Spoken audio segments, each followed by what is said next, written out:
नमस्कार दोस्तों, आज हम दिल्ली के सुल्तान नामक पाठ का अगला भाग पढ़ने वाले हैं। पिछले भाग में हमने दिल्ली सल्तनत के ममलूक वंश के बारे में पढ़ा, जिसमें कुतुबुद्दीन ऐबक तथा इल्तुतमिश के बारे में चर्चा की। दिल्ली सल्तनत की एकमात्र महिला शासिका रजिया सुल्तान के बारे में हमने अध्ययन किया। इसके अलावा खिलजी वंश के शासकों के बारे में भी हमने चर्चा की थी।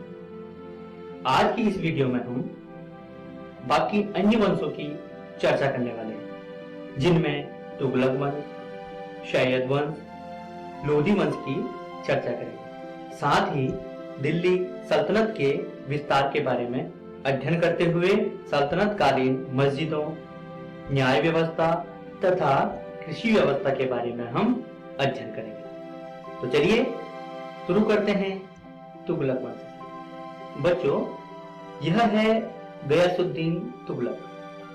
इसने ही 1320 ईस्वी में तुगलक वंश की नींव रखी। इसके 5 वर्ष बाद मोहम्मद बिन तुगलक गद्दी पर बैठा।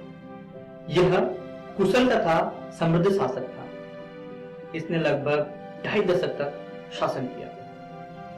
इसने दक्षिणी राज्यों पर अपना दबदबा कायम करने के लिए 1326 ईस्वी में राजधानी को दिल्ली से दौलताबाद लेके गया। मोहम्मद बिन तुगलक ने सांकेतिक मुद्रा की शुरुआत की। इसके शासनकाल में मोरक्को का निवासी इब्न बतूता भारत आया।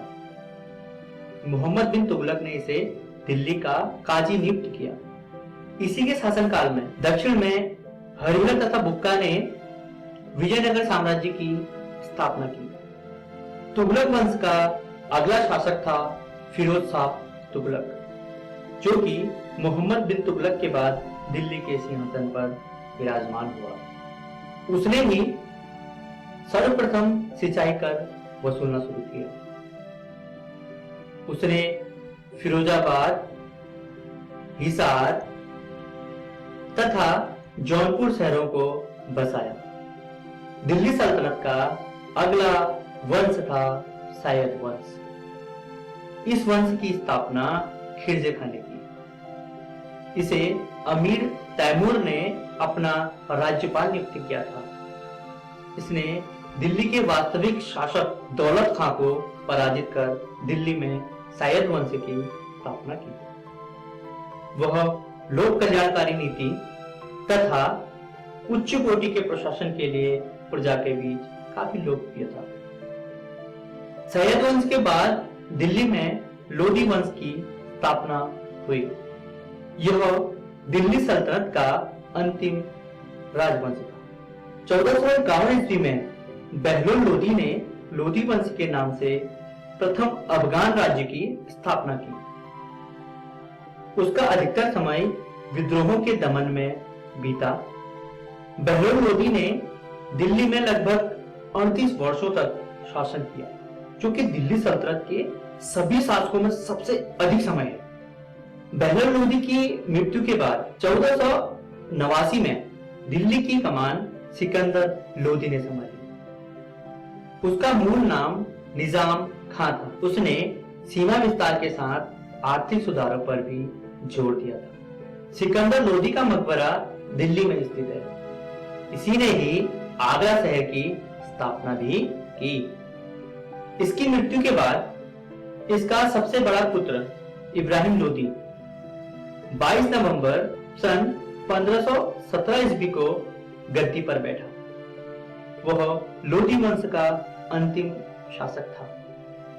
इसी के समय में 1526 ईस्वी में पानीपत के प्रथम युद्ध में बाबर ने इसे हराकर एक नए राजवंश की स्थापना की, जिसे मुगल वंश के नाम से जाना जाता है। मुगल साम्राज्य की चर्चा हम अगले अध्याय में करेंगे। अब बात करते हैं दिल्ली सल्तनत के विस्तार की। दिल्ली सल्तनत के शासकों ने समय समय पर अपनी सीमा का विस्तार किया, जिसमें सभी सुल्तानों ने अपनी अपनी अलग अलग महत्वपूर्ण भूमिका निभाई।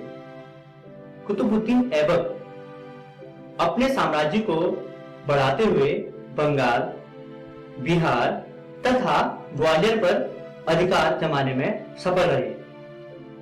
हालांकि क्षेत्र विस्तार इतना आसान नहीं था, इसमें बहुत सारी कठिनाइयों का सामना भी करना पड़ता था, क्योंकि दिल्ली से दूर बंगाल तथा सिंध दोनों प्रांतों में एक साथ नियंत्रण कर पाना भी काफी मुश्किल था। शासकों द्वारा बगावत, युद्ध या फिर खराब मौसम के चलते कई बार इन प्रांतों से संपर्क टूट जाता था। दूसरी ओर अफगानिस्तान से लगातार हमला होने की भी आशंका बढ़ रही थी। दिल्ली सल्तनत के विस्तार में गयासुद्दीन बलबन की भी महत्वपूर्ण भूमिका रही। उसने आर्य विभाग की स्थापना की, जो कि सेना के लिए बनाया गया विभाग था। इसके अलावा अलाउद्दीन खिलजी अपने साम्राज्य को दक्षिण भारत तक ले जाने में सफल रहा। दिल्ली के सुल्तानों ने अनेक मस्जिदों का निर्माण कराया। मस्जिद एक ऐसी जगह है जहां मुसलमान अल्लाह की आराधना में सजदा करते हैं, और जामा मस्जिद एक ऐसा स्थान है जहां अनेक मुसलमान एक जगह इकट्ठे होकर एक साथ नमाज का पाठ करते हैं। भारत में जब नमाज पढ़ी जाती है तो लोग अपना मुंह मक्का की तरफ करते हैं। मक्का को मोहम्मद पैगंबर साहब की जन्मस्थली के रूप में जाना जाता है। यह स्थान भारत के पश्चिम दिशा में स्थित है। इस दिशा को किबला कहा जाता है। यह है बेगमपुरी मस्जिद। इसे मोहम्मद बिन तुगलक ने अपनी नई राजधानी दिल्ली बनाने के उपलक्ष्य में बनाया था। यह मोड़ की मस्जिद है, जिसे सिकंदर लोदी के मंत्री द्वारा उसके शासनकाल में बनवाया गया। 12वीं सदी के आखिरी दशक में कुव्वत उल इस्लाम मस्जिद तथा उसकी मीनारें बनाई गई, जिसका विस्तार इल्तुतमिश तथा अलाउद्दीन खिलजी ने किया। इस समय शासन व्यवस्था को बनाए रखना किसी भी शासक के लिए बहुत बड़ी चुनौती थी। अपनी सल्तनत को सुरक्षित बनाए रखने के लिए सर्वप्रथम इल्तुतमिश ने सामंतों तथा जमींदारों को हटाकर उनके स्थान पर अपने गुलामों को सूबेदार नियुक्त किया। सल्तनत कालीन कुछ अन्य अधिकारी इस प्रकार थे। आमीन, जो कि सिकदार होता था, मुशरिफ आमीन तथा मुखिया मुकद्दम होता था, और साहिब ए दीवान राजस्व अधिकारी होता था।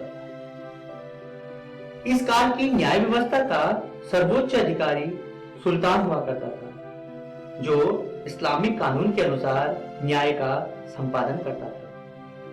उसकी सहायता के लिए एक मुख्य न्यायाधीश होता था, जिसे दीवाने कज़ा कहा जाता था, तथा जो सरकारी कर्मचारी होते थे उनके न्याय के लिए सुल्तान दीवाने मजालिम के न्यायालय में बैठता था। दिल्ली सल्तनत में कृषि से आय तथा राजस्व प्राप्त किया जाता था। यह इस शासन की एक प्रमुख उपलब्धि थी। इस काल में जमीन को 3 भागों में विभाजित किया गया था। इक्ता जमीन, यह जमीन अधिकारियों को दी जाती थी। खालसा जमीन, यह जमीन सीधे सुल्तान के कब्जे में होती थी, जहां वह राजकाज की व्यवस्था देखता था। इनाम जमीन, इसे वक्फ जमीन भी कहा जाता था। यह धार्मिक व्यक्ति या संस्था को दी जाने वाली जमीन है। आइए अब देखते हैं आज हमने क्या क्या सीखा। आज हमने तुगलक वंश के बारे में पढ़ा, सैयद वंश तथा लोदी वंश के बारे में भी पढ़ा। इसके साथ साथ दिल्ली सल्तनत के विस्तार के बारे में चर्चा करते हुए सल्तनत कालीन मस्जिदों, न्याय व्यवस्था तथा कृषि व्यवस्था आदि के बारे में हमने अध्ययन किया। आशा करते हैं आपको यह वीडियो बहुत पसंद आई होगी। धन्यवाद।